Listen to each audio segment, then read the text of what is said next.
प्रिय विद्यार्थी, इतिहास की इस क्लास में आप सभी का एक बार पुनः स्वागत है। आज हम बात करेंगे आंग्ल मराठा संघर्ष की। अंग्रेजों और मराठों के मध्य 3 चरण में युद्ध संपादित हुए, जो 1775 से 1818 तक चले। इस युद्ध में ब्रिटिश सेनाओं और मराठों के बीच हुए युद्धों में मराठे परास्त हुए और मराठा राज्य का पतन पूर्णतः हो गया। अंग्रेज एक सशक्त शक्ति के रूप में उभर कर सामने आए। अब बात करते हम प्रथम मराठा संघर्ष की। प्रथम आंग्ल मराठा संघर्ष 1775 से 1782 के मध्य संपादित हुआ। प्रथम आंग्ल मराठा युद्ध के प्रमुख कारण, पहला कारण था मराठों की गृह युद्ध या आपसी झगड़ा। दूसरा कारण था अंग्रेजों की महत्वाकांक्षा। अंग्रेज दक्षिण भारत में अपनी सर्वत्र सत्ता स्थापित करना चाहते थे। तीसरा कारण था मुगलों के पतन के पश्चात मराठा एक नई शक्ति के रूप में उभर रहे थे। अतः जो शक्ति भारत में प्रमुख स्थान प्राप्त करे, उसका अंग्रेजों से संघर्ष होना स्वाभाविक था। इस परिस्थितियों में आंग्ल मराठा युद्ध संपादित हुआ। प्रथम आंग्ल मराठा संघर्ष में अगर हम देखें तो कंपनी हमेशा इस बात की ओर ध्यान रखती तो वह ऐसा कोई कार्य न करे जिससे उसे मराठों से संघर्ष करना पड़े।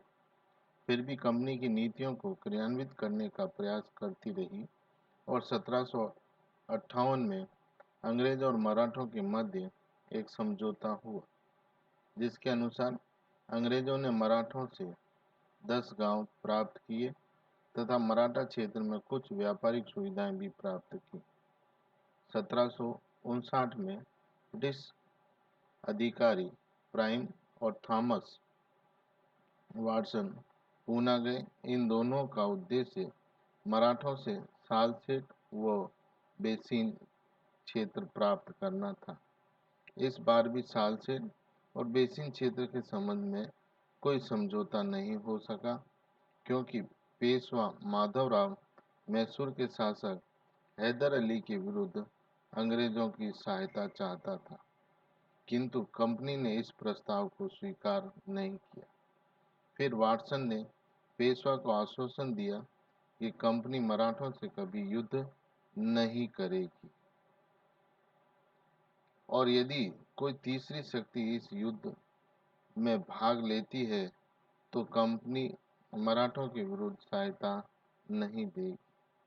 इसी समय मराठा राज्य में एक महत्वपूर्ण घटना संपादित हुई। 18 नवंबर 1772 को पेशवा माधवराव की मृत्यु हो गई। उस समय उसके कोई संतान नहीं थी। उसका भाई नारायण राव पेशवा की मंसब पर बैठा, परंतु उसका चाचा रघुनाथ राव, जिसे राघोबा कहा जाता है, पेशवा बनना चाहता था। राघोबा ने अपनी पत्नी आनंदीबाई के सहयोग से 13 अगस्त 1773 को नारायण राव की हत्या करवा दी और अपने आप को पेशवा घोषित कर दिया।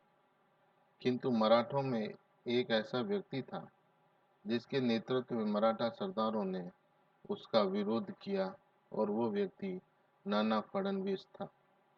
नाना फडणवीस के नेतृत्व में मराठों ने बाराबाई संसद में यह निर्णय किया कि शासन प्रबंध अपने हाथों में लिया जाए, किंतु उनके सामने ये समस्या आई कि पेशवा किसे बनाया जाए।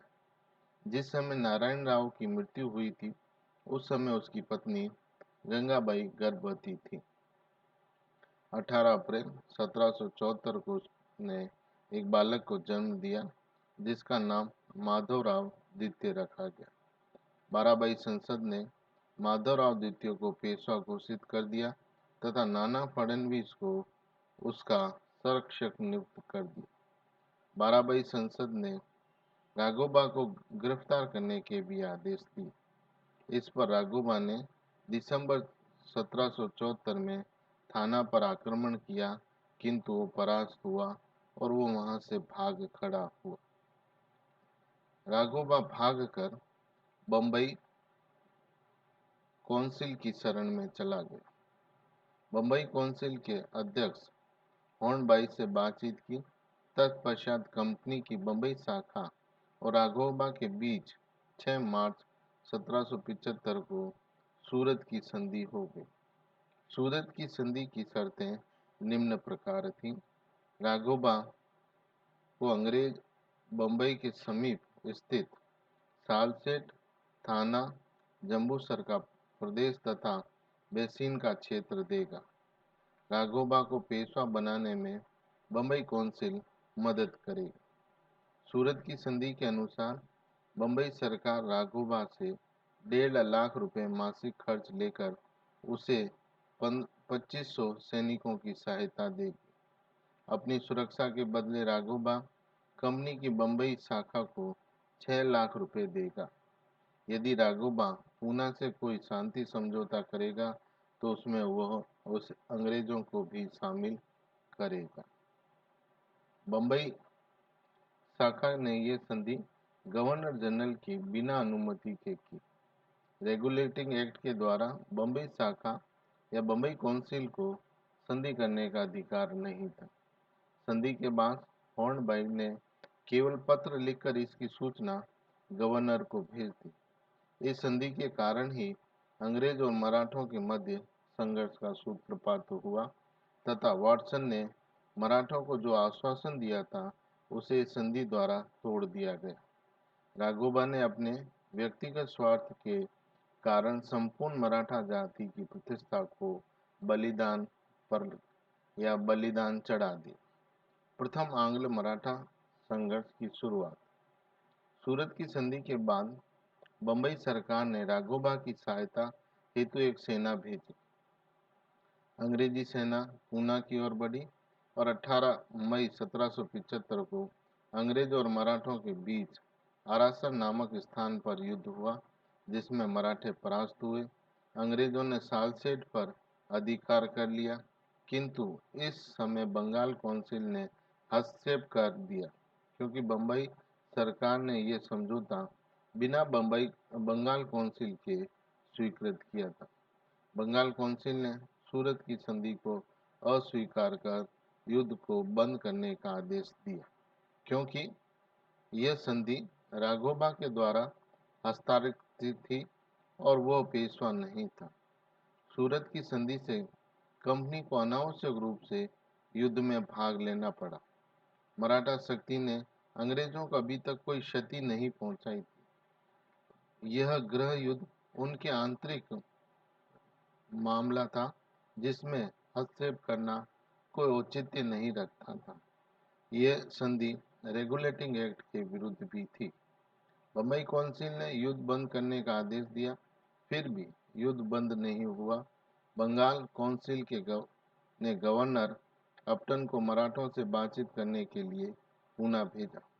अपटन पूना पहुंचने पर युद्ध बंद हो गया और पूना में अपटन और मराठों के बीच मतभेद उत्पन्न हो गए, क्योंकि अपटन ने राघोबा को सौंपने से इनकार कर दिया तथा वह सालसेट और बेसिन पर अधिकार बनाए रखना चाहता था। अतः वार्ता असफल हुई और युद्ध पुनः प्रारंभ हो गया। मराठों ने बड़ी वीरता से युद्ध में प्रदर्शन किया, किंतु दुर्भाग्य से पेशवा का विद्रोही मराठा सरदार सदाशिव दूसरे मोर्चे पे मराठों के विरुद्ध आ थमका। मराठे दो मोर्चों पर एक साथ युद्ध नहीं लड़ सकते थे, अतः उन्होंने अंग्रेजों से 1 मार्च 1776 को पुरंदर की संधि कर। पुरंदर की संधि। राघोबा ने अंग्रेजों ने राघोबा को रकम खर्च के लिए देने की बात स्वीकार कर ली। मराठों ने अंग्रेजों को 12 लाख रुपए देंगे। सूरत की संधि को रद्द कर दिया गया। मराठों ने राघोबा को 3,15,000 रुपए वार्षिक पेंशन देना भी स्वीकार किया। राघोबा अब कोई सेना नहीं रखेगा तथा गुजरात के कोपर गांव में जाकर बस जाएगा।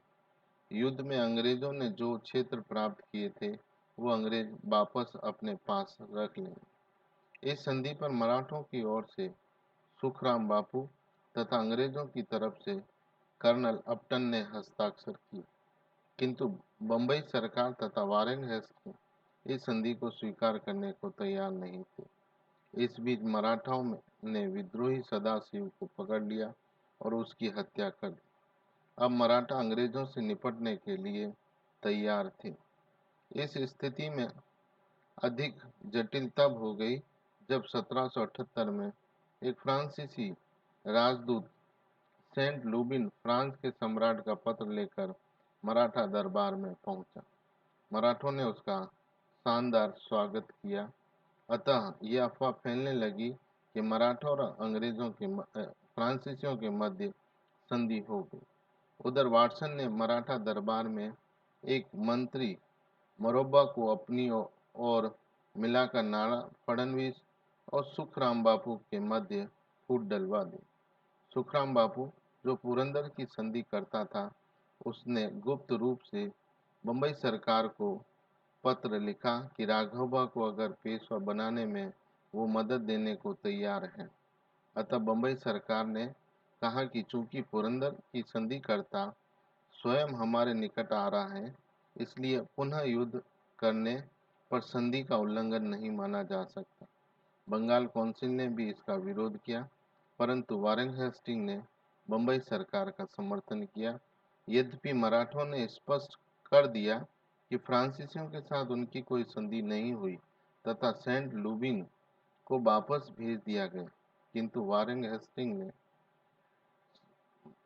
मार्च 1778 में बंबई सरकार को युद्ध का अधिकार प्रदान कर दिया। बंबई सरकार ने कर्नल एग्स्टन के नेतृत्व में एक सेना भेजी, किंतु वो मराठों के हाथों पराजित हुई। उसके स्थान पर कर्नल कॉर्कबर्ग की नियुक्ति की गई। मराठा सेना का नेतृत्व महादेजी सिंधिया और मल्हारराव होलकर कर रहे थे। मराठा सेना धीरे धीरे पीछे हटती गई और ब्रिटिश सेना आगे बढ़ती गई।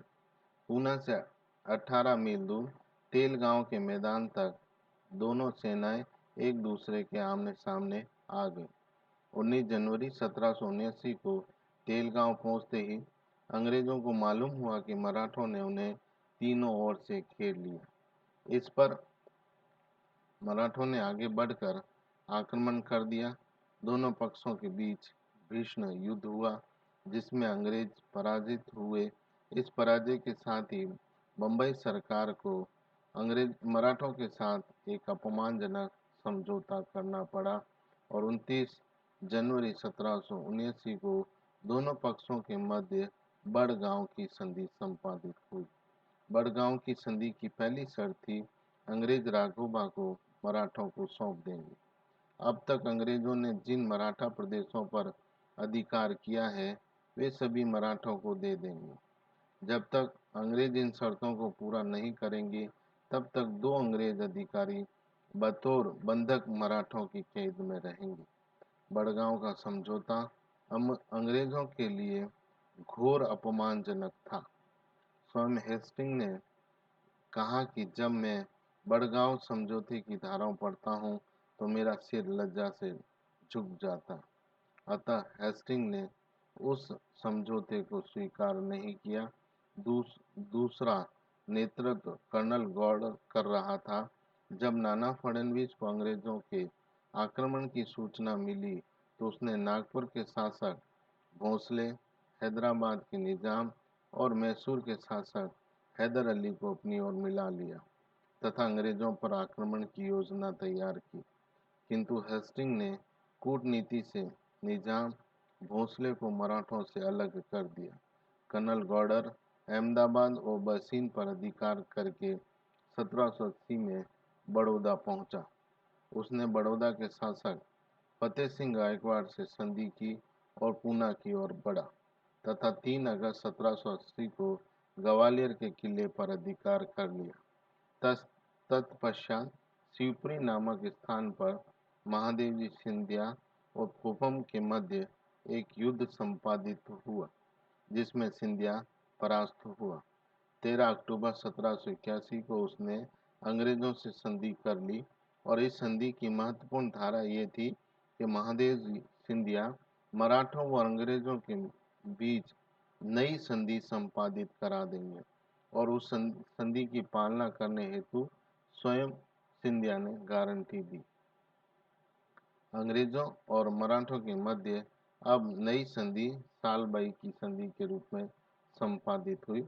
गुजरात में कर्नल गॉर्डर व मराठों के बीच युद्ध चल रहा था। ब्रिटिश सेना के दबाव को कम करने के लिए नाना फडणवीस ने हैदर अली को कर्नाटक पर आक्रमण करने को कहा। इस पर हैदर ने कर्नाटक पर धावा बोल दिया। इसके बाद अंग्रेज निरंतर पराजित होने लगे। ब्रिटिश सेना का मनोबल गिरने लगा। अतः हेस्टिंग ने एडिसन को मराठों से बातचीत करने और समझौता के लिए भेजा। एडिसन और नाना फडणवीस को जो पत्र लिखे उससे स्पष्ट होता है कि वो संधि के लिए आतुर थे। 17 मई 1782 को अंग्रेज और मराठों के मध्य एक समझौता हुआ जो सालबाई की संधि के नाम से जाना जाता है। संधि की शर्तों के अनुसार सालसेर तथा थाना दुर्ग अंग्रेजों को मिल गए। अंग्रेजों ने राघोबा का साथ छोड़ने का आश्वासन दिया तथा मराठों ने रघुनाथ राव को 25,000 मासिक पेंशन देना स्वीकार कर लिया। अंग्रेजों ने माधवराव द्वितीय को पेशवा तथा फतेह सिंह गायकवाड़ को बड़ौदा का शासक स्वीकार कर लिया। बड़ौदा के जिन भूभाग पर अंग्रेजों ने अधिकार कर लिया था वो पुनः बड़ौदा के शासक को लौटा दिए गए। इस संधि की स्वीकृति के 6 माह के अंदर ही हैदर जीते हुए प्रदेश भी लौटा देगा तथा वो पेशवा, कर्नाटक के नवाब और अंग्रेजों के विरुद्ध युद्ध में सम्मिलित नहीं होगा। सालबाई की संधि के द्वारा 20 वर्षों तक दक्षिण भारत में अंग्रेजों और मराठों के मध्य किसी प्रकार का युद्ध संपादित नहीं हुआ और शांति बनी रही। धन्यवाद प्रिय विद्यार्थी।